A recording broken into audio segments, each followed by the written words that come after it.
O Marcelo Correge está na Rússia e traz informações sobre um atentado absolutamente lamentável em São Petersburgo, uma explosão no metrô, e o Marcelo Correge traz as informações. Marcelo, bom dia. Bom dia, Cereto. Bom dia a todos ligados no Redação do Sport TV. Antes de começar a informar sobre o que aconteceu em São Petersburgo, importante dizer que a nossa equipe do Sport TV, da TV Globo, está em Moscou, capital da Rússia. Aqui são 5 horas e 38 minutos da tarde, portanto estamos 6 horas à frente do Brasil. E a explosão no metrô de São Petersburgo aconteceu há pouco mais de 3 horas, às 2h30 da tarde, horário local, e 8h30 da manhã, horário de Brasília. Essa explosão, ela aconteceu no momento em que o metrô de São Petersburgo não estava tão cheio, porque os horários de maior movimento são de manhã e no fim da tarde, horário em que os trabalhadores se deslocam para os seus pontos de trabalho e que estudantes vão também para as universidades. E justamente num desses trajetos, para uma das universidades mais conhecidas de São Petersburgo, aconteceu a explosão. Ela aconteceu em uma composição do metrô que saía da Praça Sinaia com destino à estação do Instituto de Ciência e Tecnologia de São Petersburgo. Muitas informações desencontradas nesse início de apuração do que está acontecendo por lá, mas as agências oficiais de notícia da Rússia já confirmam 9 mortos e pelo menos 20 feridos num incidente que ainda não tem motivação confirmada. O presidente da Rússia, Vladimir Putin, estava reunido com o presidente de Belarus, Alexander Lukashenko, um aliado político de longa data do Vladimir Putin, no momento em que aconteceu a explosão. E aí ele se pronunciou antes mesmo dessa reunião começar, dizendo que as agências de polícia da Rússia já estão investigando o caso, que a cidade de São Petersburgo, através de sua prefeitura, vai prestar toda assistência às vítimas, mas que ainda não pode-se dizer o motivo dessas explosões. Ele não descartou a possibilidade de um atentado terrorista. Preto. Paulo César Vasconcelos, 9 mortos já confirmados pelas autoridades e mais de 20 feridos no ataque à bomba em São Petersburgo. Lembrando que o Marcelo Correge, o repórter Marcelo Correge, será a partir de agora o correspondente dos canais Sport TV e TV Globo em Moscou. A gente já está iniciando aí uma cobertura que pega inclusive a Copa das Confederações. São Petersburgo será uma das sedes da Copa das Confederações. E Correge, primeiro, o jornalista nunca torce por acontecimentos como esse, mas ao mesmo tempo você chega num momento em que acontece uma grande notícia que vai repercutir no mundo. Qual o sentimento que você está percebendo no povo russo? De surpresa, indignação, ou ainda não é possível fazer esse tipo de avaliação?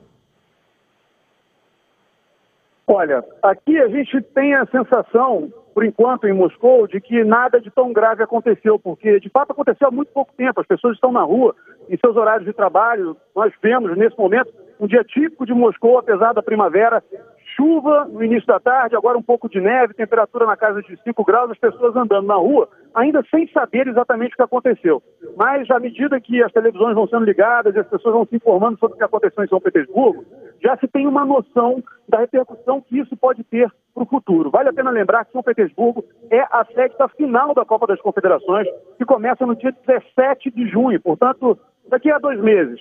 E a preparação para esse evento é intensa. A Copa das Confederações terá 4 sedes, uma delas será Moscou, as outras 2, além de São Petersburgo, são Kazan e Sochi, que foi sede das Olimpíadas de Inverno em 2014. Portanto, há uma preparação muito grande e uma preocupação em relação à segurança no momento da realização de um evento mundial. O que a gente pode dizer de repercussão em Moscou? Nesse momento, as estações de metrô de Moscou recebem segurança reforçada, mas não pararam de funcionar, diferentemente do que aconteceu em São Petersburgo. Logo após a notícia da explosão da bomba nessa composição do metrô de São Petersburgo, 7 estações da linha azul de metrô de São Petersburgo, uma das principais da cidade, foram fechadas. Um pouco mais à frente, um pouco mais tarde, resolveram fechar todas as estações de metrô de São Petersburgo, para ter uma noção do tamanho do que aconteceu, apesar de ainda não termos notícias, confirmações sobre um possível atentado terrorista, algo que já aconteceu na história recente da Rússia, em estações de metrô. O último foi em 2013, em Volgogrado, com 18 mortos e 45 feridos numa estação de trem. No dia seguinte, houve um novo atentado com 16 mortos num ônibus elétrico, também na cidade de Volgograd. E aqui em Moscou, o último atentado ao metrô aconteceu em 2010, com 30 mortos. Portanto, é algo que acontece relativamente frequentemente, né, a gente pode dizer, mas que nem sempre tem a causa do terrorismo atrelada aos atentados, às explosões. A gente lembra que a Rússia é um país que vive diversos processos separatistas, os chechenos, por exemplo, que já participaram de alguns desses atentados no passado, e de outras antigas repúblicas da União Soviética que continuaram integradas ao território russo, mas ainda tentam um processo de separação. Marcelo Correge, muito obrigado pelas informações. Você volta a qualquer momento aqui na programação do Sport TV. Marcelo, bom dia. Bom dia, Cerezo. Um abraço a todos. E assim como foi na Copa Europa, né, na Eurocopa, a questão dos atentados, a questão da preocupação com a segurança, a Copa das Confederações vai ser a mesma coisa, a Copa do Mundo vai ser a mesma coisa. Os grandes eventos esportivos, eles não estão num caminho paralelo à questão de segurança e de terror que hoje preocupa o mundo inteiro, né? Especialmente quando você chega em países da Europa ou nos Estados Unidos. Então, provavelmente, essa Copa das Confederações, da qual o Brasil não participará, mas terá Portugal, Alemanha, México, a própria seleção da Rússia terá transmissão de todas as partidas pelos canais de Sport TV, isso vai ser objeto de atenção máxima, e um atentado como esse, independentemente da sua origem, da sua motivação, só reforça a ideia de que a segurança tem que estar cada vez mais aperfeiçoada.